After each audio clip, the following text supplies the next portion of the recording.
हर साधक के मन में एक ही प्रश्न उठता है कि मुक्ति का द्वार कहां खुलता है। यह प्रश्न साधक को भीतर तक हिला देता है।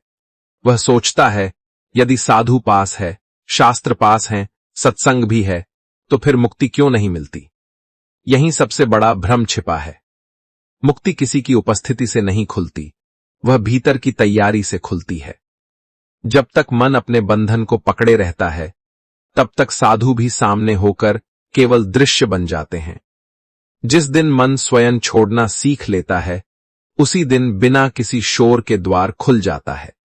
जब वशिष्ठ मुनि राम से चौथे द्वारपाल साधु संगति का वर्णन करते हैं, तब वे पहले ही स्पष्ट कर देते हैं कि साधु संगति को केवल बाहरी संग के रूप में समझना सबसे बड़ी भूल है।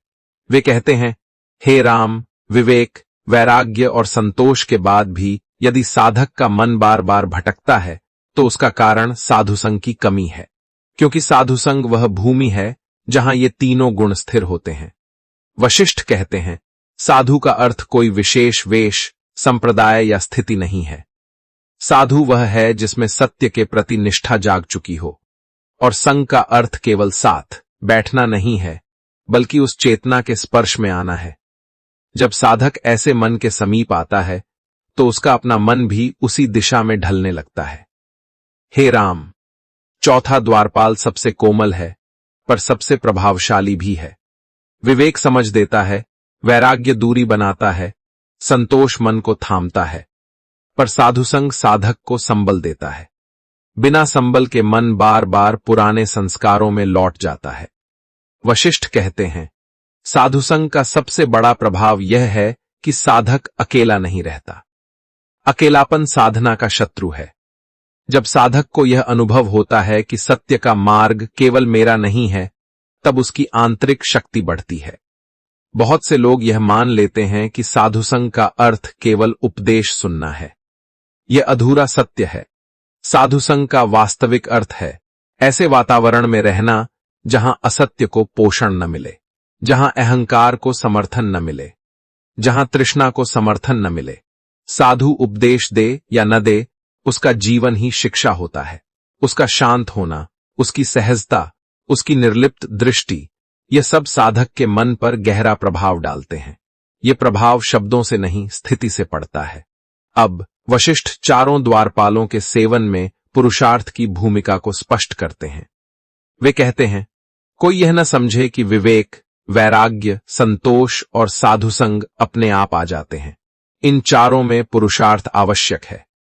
पुरुषार्थ का अर्थ संघर्ष नहीं है, पुरुषार्थ का अर्थ है सजग प्रयास। विवेक के लिए पुरुषार्थ यह है कि साधक सत्य और असत्य को बार बार परखे। वैराग्य के लिए पुरुषार्थ यह है कि वह आसक्ति को देखते हुए भी उसमें डूबे नहीं। संतोष के लिए पुरुषार्थ यह है कि वह तुलना और शिकायत से स्वयं को बचाए। और साधुसंग के लिए पुरुषार्थ यह है कि वह असंगति से दूरी बनाए। वशिष्ठ कहते हैं, चारों द्वारपाल बाहर खड़े नहीं हैं, वे साधक के भीतर ही स्थित हैं। और भीतर प्रवेश करने के लिए बाहर का सहारा केवल तभी काम आता है जब भीतर का पुरुषार्थ जागृत हो। यदि कोई कहे कि केवल साधुसंग से सब हो जाएगा, तो यह भी भ्रम है। और यदि कोई कहे कि केवल पुरुषार्थ से सब हो जाएगा, तो यह भी अधूरा सत्य है। पुरुषार्थ दिशा देता है और साधुसंग गति देता है। जब साधक साधुसंग में रहता है, तब उसे बार बार अपने भ्रम दिखाई देने लगते हैं। और यही दिखाई देना मुक्ति की ओर सबसे बड़ा कदम है, क्योंकि जो दिखाई देता है वही छूट सकता है। हे राम, चौथा द्वारपाल इसलिए अंतिम है क्योंकि वह तीनों को संतुलित करता है। विवेक कठोर हो सकता है, वैराग्य रूखा हो सकता है, संतोष जड़ बन सकता है, पर साधुसंग इन सब को जीवंत बनाए रखता है। साधुसंग का प्रभाव धीरे होता है, पर स्थायी होता है। यह तुरंत अनुभव नहीं देता, पर धीरे धीरे साधक की पूरी दृष्टि बदल देता है। जैसे नदी पत्थर को काटती है, वैसे ही साधुसंग मन के कठोर संस्कारों को घिस देता है। साधुसंग का सबसे सूक्ष्म फल यह है कि साधक में विनम्रता आती है। विनम्रता का अर्थ स्वयं को छोटा समझना नहीं है। विनम्रता का अर्थ है सीखने के लिए खुला रहना। और जहां सीख खुली है वहां अहंकार टिक नहीं सकता। वशिष्ठ कहते हैं, चारों द्वारपालों का सेवन तभी फलदायी होता है जब साधक यह स्वीकार कर ले कि मुक्ति कोई उपहार नहीं है, यह सजग जीवन का परिणाम है, और सजगता बिना पुरुषार्थ के नहीं आती। हे राम, इसीलिए कहा गया है कि पुरुषार्थ और साधुसंग एक दूसरे के पूरक हैं। पुरुषार्थ बिना साधुसंग के थक जाता है और साधुसंग बिना पुरुषार्थ के व्यर्थ चला जाता है। यह प्रवाह चौथे द्वारपाल साधुसंगति की भूमिका, उसके वास्तविक अर्थ और चारों द्वारपालों में पुरुषार्थ की अनिवार्यता को स्पष्ट करता है। आगे वशिष्ठ बताते हैं कि साधुसंग भीतर कैसे घटता है और कैसे चारों द्वारपाल एक साथ कार्य करते हैं। अब वशिष्ठ मुनि साधुसंग को और सूक्ष्म स्तर पर ले जाते हैं। वे कहते हैं, साधुसंग केवल किसी महापुरुष के निकट बैठ जाना नहीं है। यदि ऐसा होता तो जंगलों में रहने वाले सभी प्राणी मुक्त हो जाते।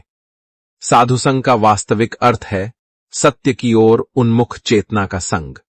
वशिष्ठ कहते हैं, जब साधक ऐसे व्यक्ति के समीप आता है जिसकी दृष्टि संसार से ऊपर उठ चुकी है, तब बिना शब्दों के भी बहुत कुछ घटने लगता है। साधु की शांति साधक के भीतर छिपी अशांति को उजागर कर देती है, और जो उजागर हो गया वही रूपांतरण के योग्य हो जाता है। साधुसंग का पहला प्रभाव यह होता है कि साधक अपने भीतर के छल को पहचानने लगता है। अकेले में मन स्वयं को बहुत पवित्र सिद्ध कर लेता है, पर साधु के समीप यह झूठ टिक नहीं पाता। साधु कुछ कहे या ना कहे, उसकी उपस्थिति ही दर्पण बन जाती है। यही कारण है कि साधुसंग कई बार असुविधाजनक लगता है। मन वहां असहज हो जाता है, वह भागना चाहता है, पर जो साधक इस असहजता से भागता नहीं, वही धीरे धीरे भीतर साफ होने लगता है। हे राम, साधुसंग और पुरुषार्थ का संबंध यहीं से स्पष्ट होता है। साधुसंग अवसर देता है, पर उपयोग पुरुषार्थ से होता है। यदि साधक सजग नहीं है तो वह साधु के पास बैठकर भी अपने ही विचारों में डूबा रहेगा। पुरुषार्थ का अर्थ है जो सामने प्रकट हो रहा है उससे भागना नहीं। साधु के संग में यदि क्रोध, ईर्ष्या, अहंकार दिखने लगे तो उन्हें दबाना नहीं, उन्हें समझना है। यही सजगता पुरुषार्थ है। अब वशिष्ठ चारों द्वारपालों की संयुक्त क्रिया को स्पष्ट करते हैं। वे कहते हैं, विवेक यह दिखाता है कि क्या सत्य है और क्या असत्य। वैराग्य असत्य से दूरी बनाता है, संतोष मन को ठहराता है, और साधुसंग इन तीनों को स्थिर करता है। यदि विवेक है पर साधुसंग नहीं तो विवेक सूखा हो सकता है। यदि वैराग्य है पर साधुसंग नहीं तो वैराग्य कठोर बन सकता है। यदि संतोष है पर साधुसंग नहीं तो संतोष जड़ता बन सकता है। साधुसंग इन सभी को संतुलन देता है। हे राम, साधुसंग का एक और गहरा प्रभाव यह है कि साधक में धैर्य उत्पन्न होता है।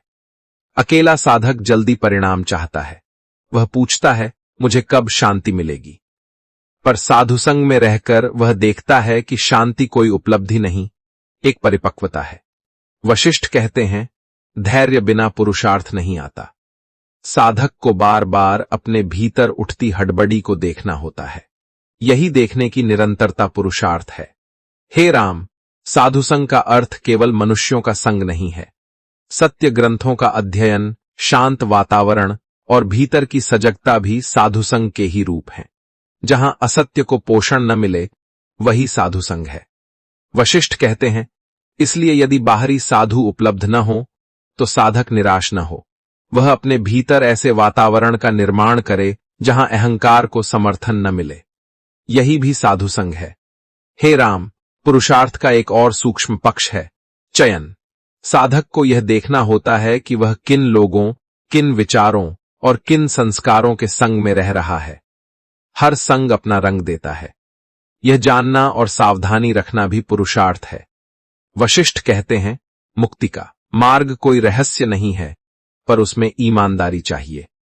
चारों द्वारपाल तभी फल देते हैं जब साधक आधा नहीं, पूरा उतरता है। आधे मन से किया गया पुरुषार्थ केवल थकान देता है। साधुसंग का सबसे बड़ा उपहार यह है कि साधक अपने भ्रमों के साथ अकेला नहीं रहता। उसे यह भरोसा मिलता है कि यह मार्ग चलने योग्य है। यह भरोसा भीतर की शक्ति को जागृत करता है। यही शक्ति साधक को बार बार उठने, गिरने और फिर चलने का साहस देती है।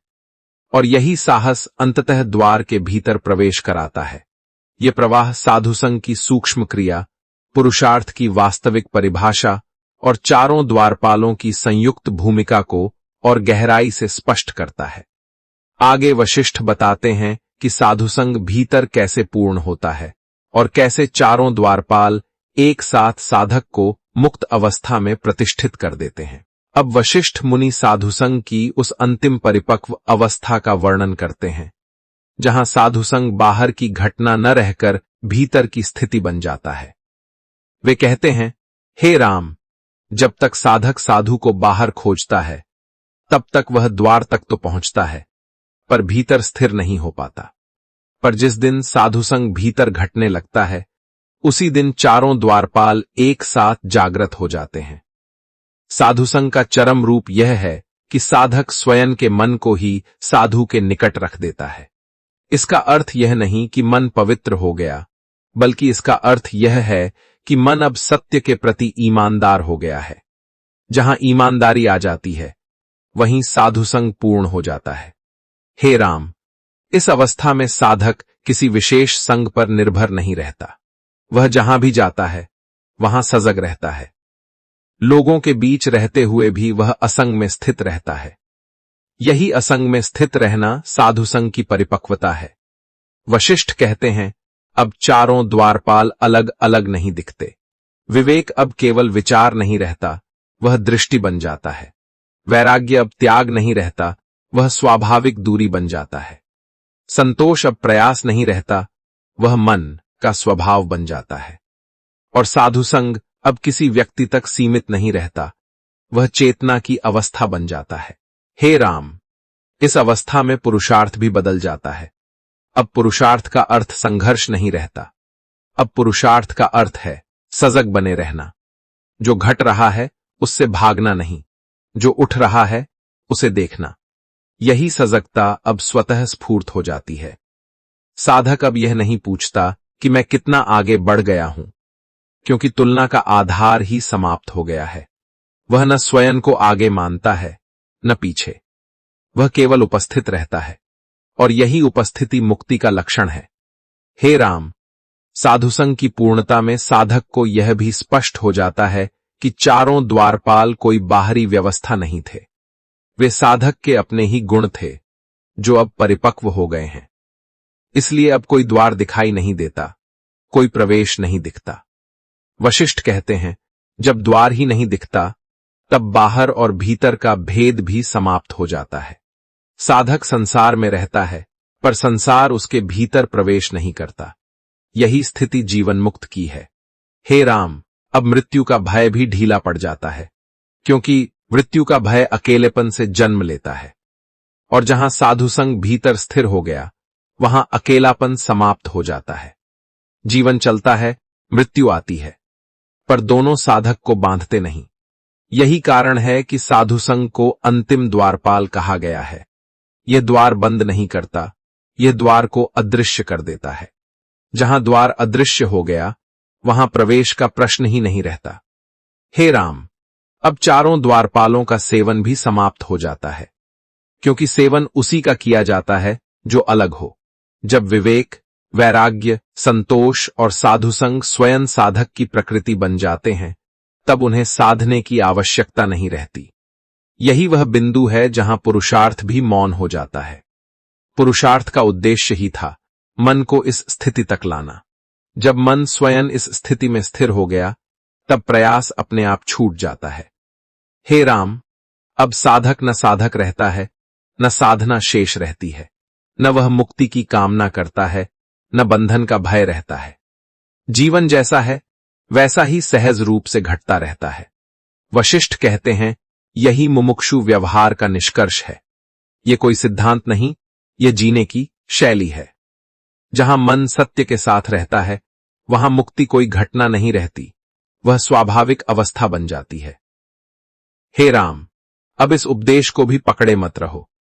जैसे साधुसंग ने चारों द्वारपालों को एक कर दिया, वैसे ही अब इन शब्दों को भी मौन में विलीन होने दो। शब्दों ने अपना कार्य कर लिया है। अब न द्वार है, न द्वारपाल, न बाहर है, न भीतर, केवल जो है वही स्थित है। यहीं यह सत्संग अपने आप पूर्ण होकर मौन में विश्राम करता है। और इसी पूर्णता के साथ अध्यायों को क्रम अनुसार सुनने के लिए चैनल की प्लेलिस्ट में जाएं या अभी स्क्रीन पर क्लिक करें। अगर आपका भी कोई प्रश्न है तो आप भी पूछिए, हम उसको सुलझाने का प्रयास करेंगे। हरि ओम तत्सत। हरि ओम, हरि ओम, हरि ओम।